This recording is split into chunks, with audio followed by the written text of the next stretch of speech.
Glad to have you here in Sacramento. Thank you so Sac-Anime. much. Thank you. I actually had a question for all of you.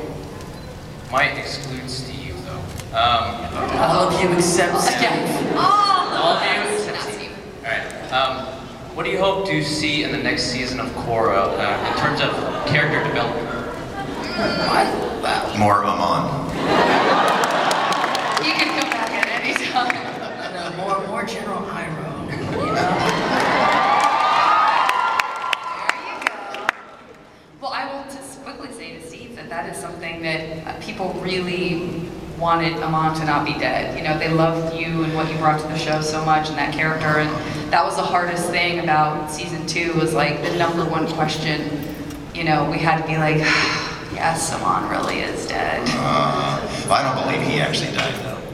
Well, yeah, that's He's been hiding in a monastery. I'm sorry. That counts because it was something different.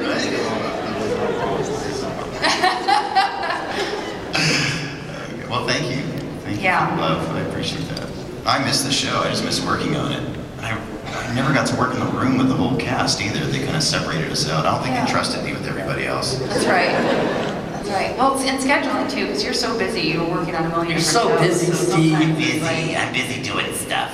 My nails, Yeah. car repair, animal husbandry. You're very multifaceted. Yes, I do it all. If I'm gonna be an earthbender, I gotta be versatile.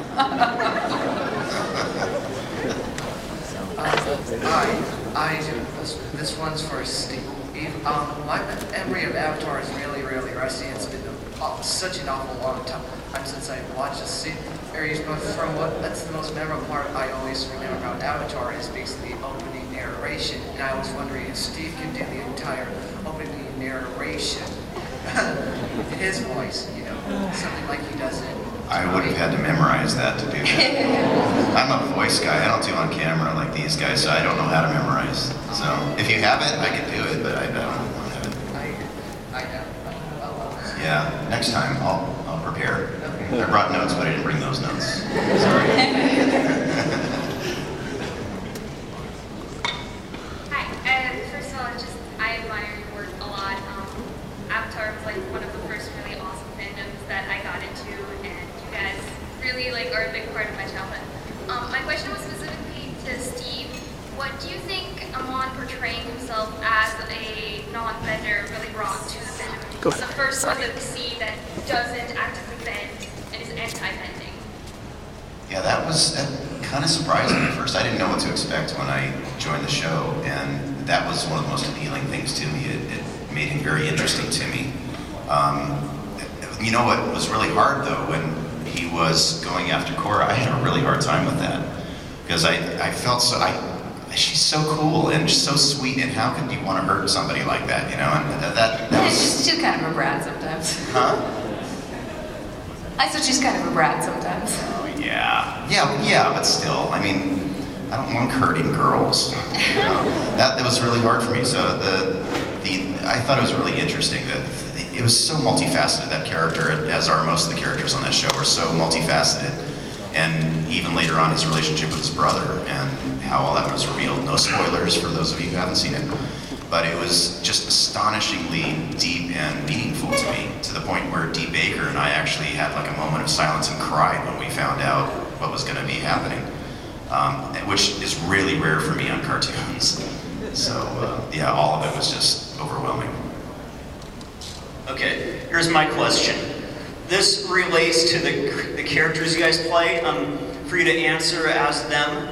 The question is, if you guys were to attend an anime convention cosplaying as a character that was voiced by your voice actor, who would it be? Wait, if we were to come cosplaying as a character... That we voiced? Yeah, like for example, the character you play, for you to answer as your avatar character, if you were to attend an anime convention cosplaying as a character played by a different character played by Steve Blum, who would it be? Same thing for Dante and Janet. Oh, well, I don't do as many voices as these guys, because this is really my first foray into voiceover, except for some things that didn't get picked up, like for other networks. So what would I cosplay other than Zuko? What'd you say? Yeah, of the characters you played. Yeah, I'll be